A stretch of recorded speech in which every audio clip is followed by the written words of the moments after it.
Okay. Where's Laura?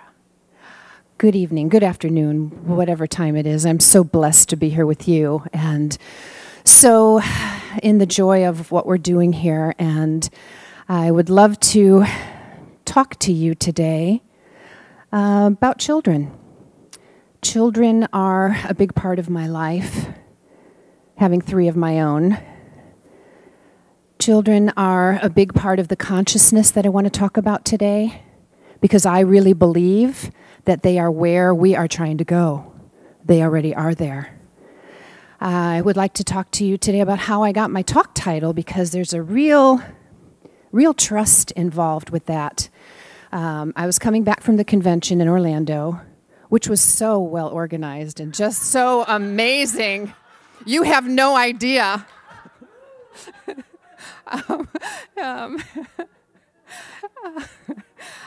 Coming back, I was at the airport. I was at Hudson News, and I was buying a bottle of water.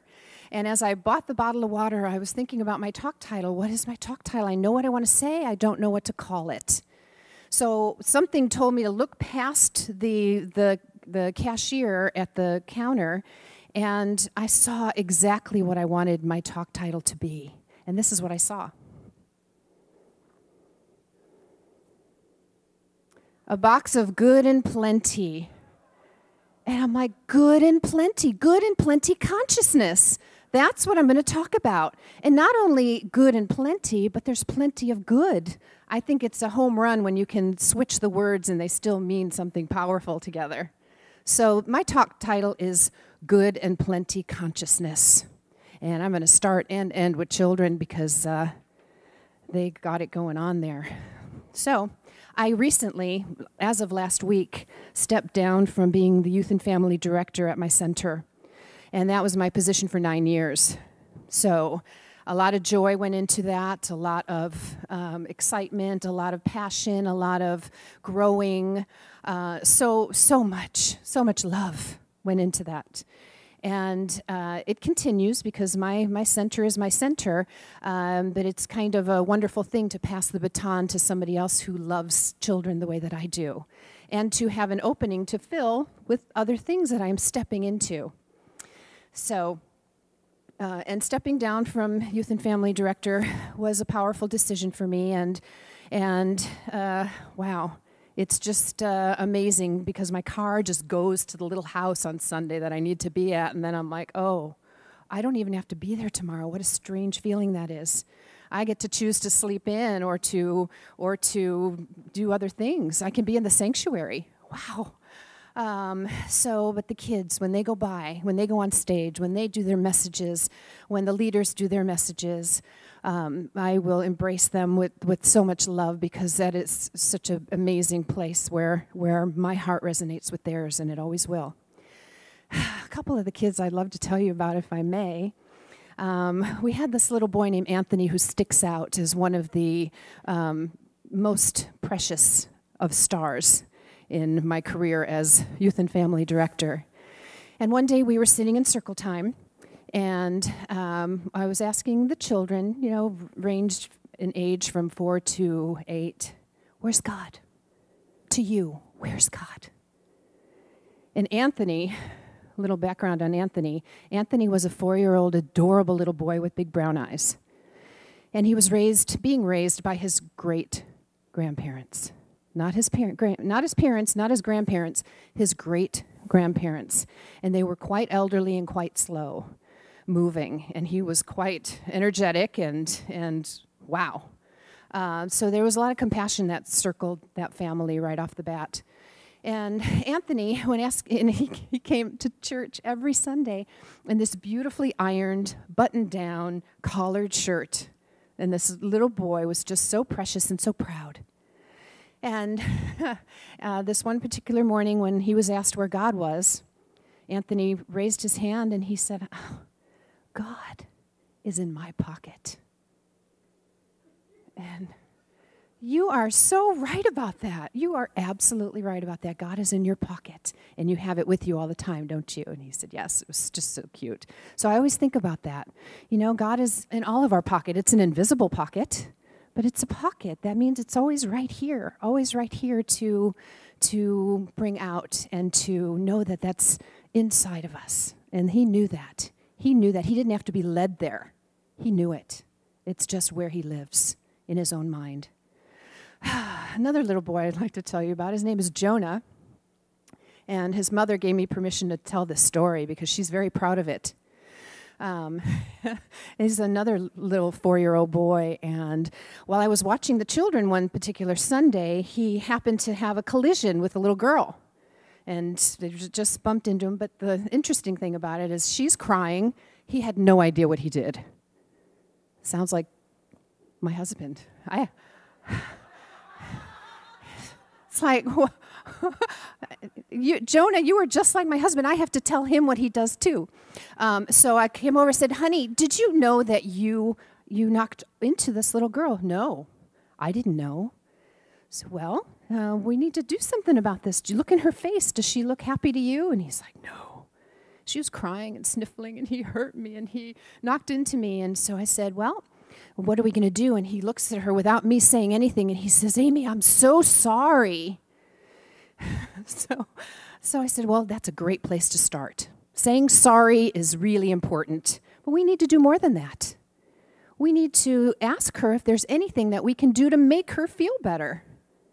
Maybe we can bring her a little cup of water. Maybe we can get a wet paper towel and have her wipe her tears with it. Maybe that would feel good for her. Let's see how we can make Amy feel better. So he turns to Amy. Oh, how things can change when you're missing one word. He says to Amy, Amy, is there anything I can do to feel you better?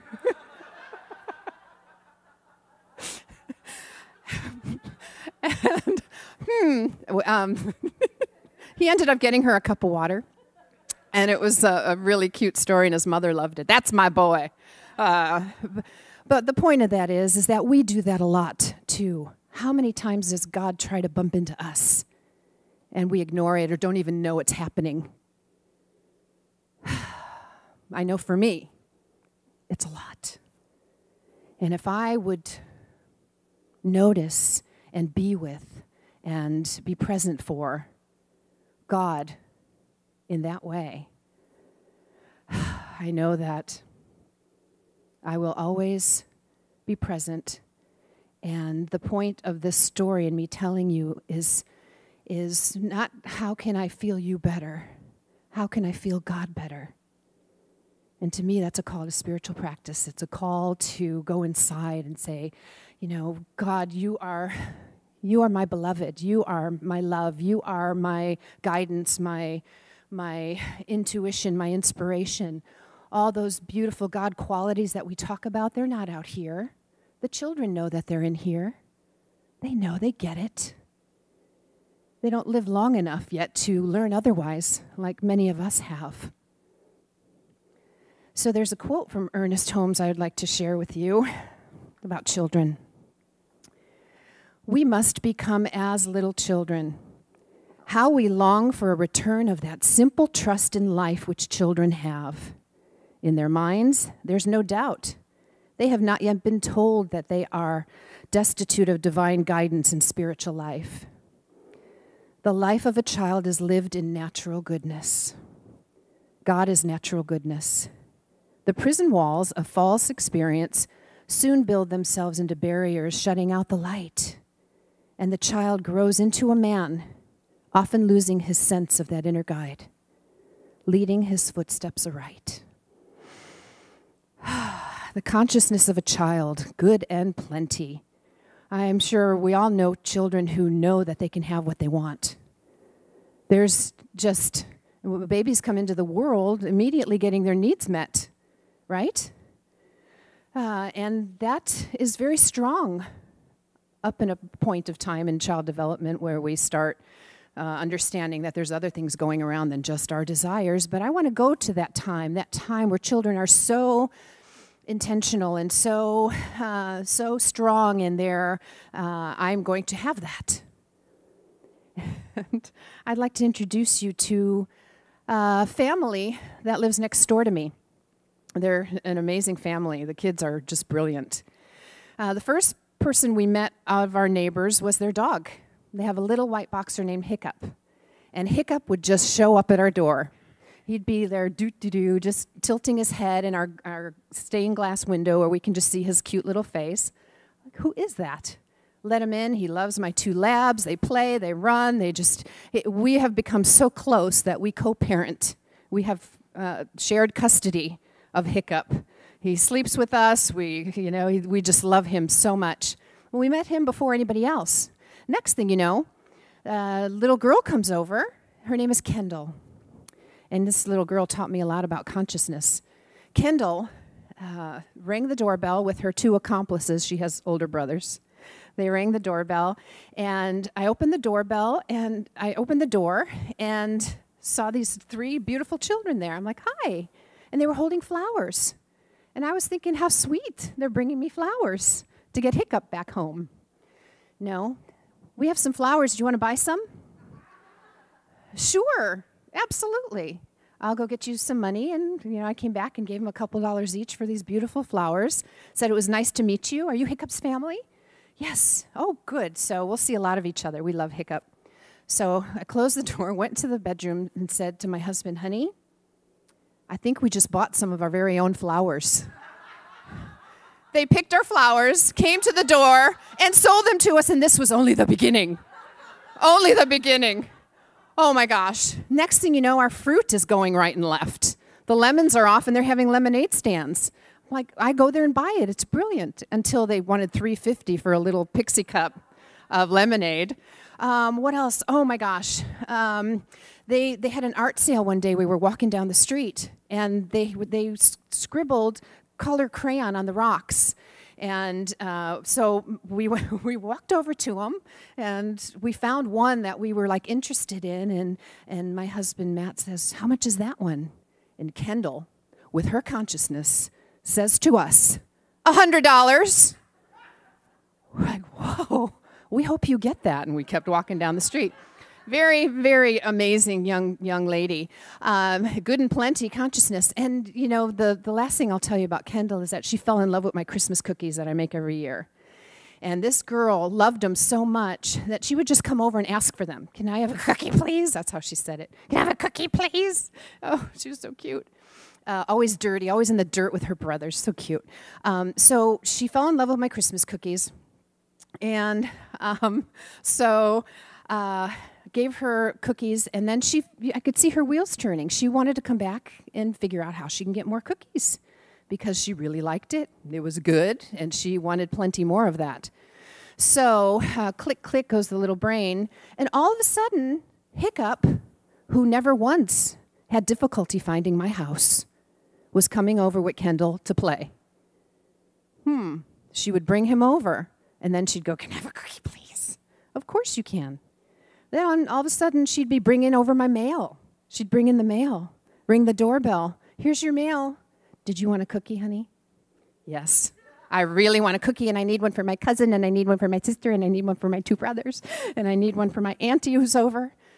There was nothing stopping this girl from getting what she wanted. And I think that is so brilliant. And I didn't get upset at the fact that she was taking my things and selling them to me. Isn't that what we all do here in God's world?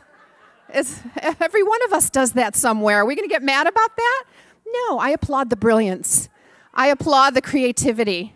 I applaud the innovative thinking that these kids are going to grow up and be just amazing in whatever they choose to do, provided they find a Science of Mind church right away and, and don't grow old enough to forget. It's so interesting, my daughter, my youngest daughter is getting ready to go away to college.